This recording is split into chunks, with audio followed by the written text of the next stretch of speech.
All right, friends, it is album review time for Eusexua by FKA Twigs. As you can see in the background, I am being supervised during this video. This is my annual performance appraisal where I am reviewed on my reviews. So I will be on my best behavior during this album review so that my kitty thinks highly of me. Fast turnaround, right? Usually I like to spend about a week, 5 days or so with a new album before I post a review, my opinion on an album. But the jury has returned with a verdict that is unanimous. That being, this album is phenomenal, in my opinion. Phenomenal album. I forgot to look up. I was going to look up my Scrabbles. How many listens I've gotten. Because essentially, it's Sunday morning. Listened to it first on Friday morning. So it's been 2 days.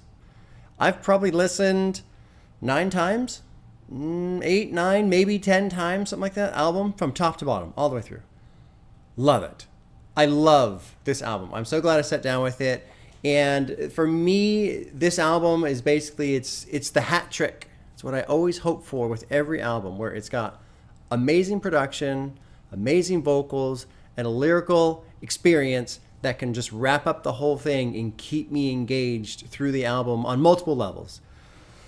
For me, the production is really just the shining star. And I hate to say that because I don't want to make it sound like the production is overshadowing or the vocals or lyrics are underperforming, because no, all three categories are firing at 100% in my opinion. But I love the production on this album.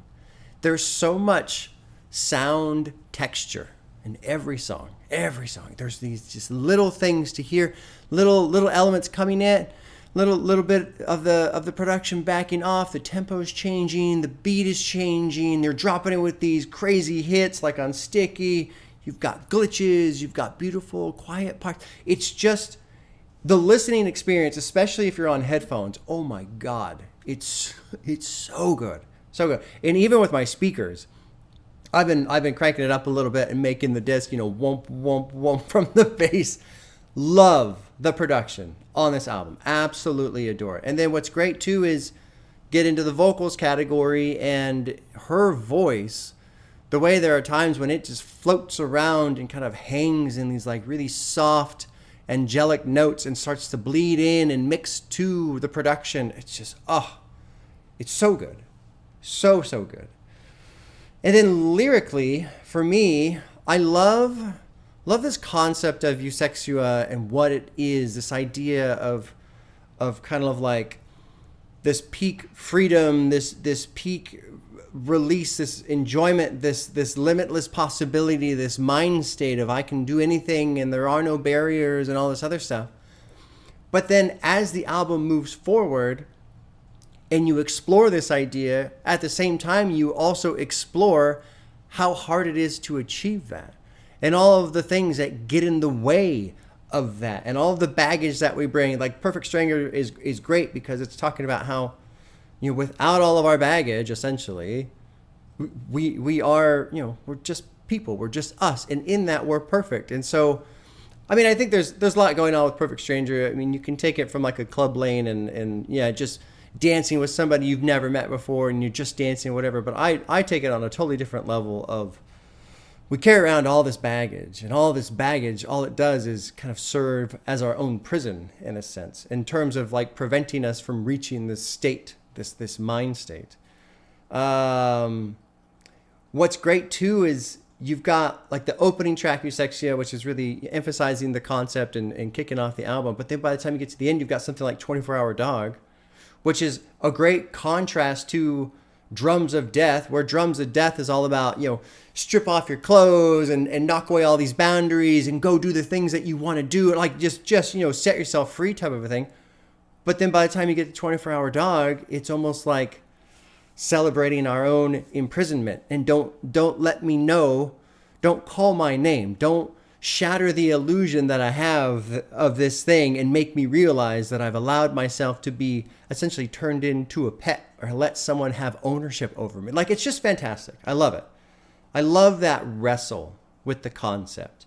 I love how there's so much importance on the concept itself and that state of being, and then likewise how difficult it can be and how much we trip ourselves up in trying to reach these states, and how really it's so simple if we just let go. So it's fantastic. Favorite songs for me, can I just say all of them? All of them. Eusexua is, I love the opener for Eusexua. Love it. I love opening track, title track. Track 2, Girls Feels Good, is really, really good. One of my favorites. I love the core beat, that beat that it starts with. It reminds me of something old school, Crystal Method off of the Vegas album or something. It really has this kind of like reminiscent feel of that, the production. Love Room of Fools. Love Keep It, Hold It. Perfect Stranger is great, of course. 24 Hour Dog, Wanderlust. I mean, it's just so good. The only outlier is Childlike Things. And the more, like, I've gotten to a point where sometimes I listen to it, sometimes I skip it. There's nothing wrong with the song. It's a good song. But when you take that song compared to the rest of the album, it stands out. And I've been thinking on it. It's like, I almost feel like Childlike Things is almost this like meta level thing inside of the concept of Eusexua, where if you have this idea of, don't limit yourself, feel free to do anything, all that kind of stuff, then putting a song into the album that feels like it doesn't fit is also another version of don't limit yourself and do whatever you want. And then coupled with the idea that in Childlike Things, she's making reference to the kid's book, Where the Wild Things Are. And the whole, the basic of that is, the kid gets mad because he gets sent to his room without dinner. So he envisions going and living with the monsters, and the parents can't tell me what to do, and blah, blah, blah. I do whatever I want, which is very childlike in itself. And so it's almost like this cool little play on, here's what I'm supposed to do, but the album is about not doing what you're supposed to do, so you can do whatever you want. And so in doing whatever I want, I'm going to put in this song that doesn't really necessarily match the rest of the album, but because it doesn't, now it does. I don't know. Anyway, maybe I'm overthinking it. I usually overthink it, but that's my opinion on Childlike Things. What else do I have for notes? What else do I have? Oh, some samples. So I was mentioning Aphex Twin. What did I put? Let's see. Sticky is definitely sampling Aphex Twin, the track April 14th.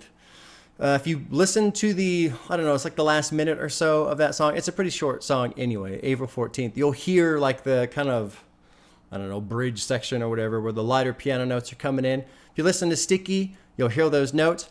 And then Room of Fools, the ending of Room of Fools, if you listen to a track by Aphex Twin called Logan Rock Witch, just listen to the first 10, 20 seconds of that song, Logan Rock Witch. You'll hear the sounds. Listen to those sounds and then go listen to the ending of Room of Fools. I think that track is being sampled in that song. I guess that's it.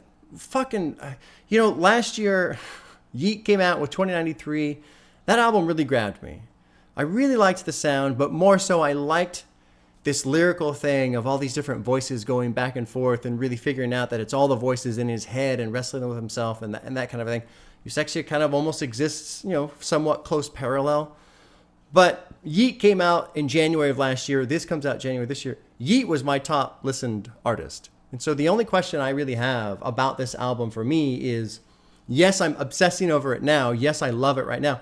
What's going to be the long-term staying power for me? Am I going to listen to it a week from now? Yeah. What about a month from now? 4 months from now? That kind of thing, Curious to see. But man, starting off 2025 with a banger. Love this album. So glad I listened to it. I almost backed out just because it wasn't hip-hop. I didn't realize it was supposed to be pop.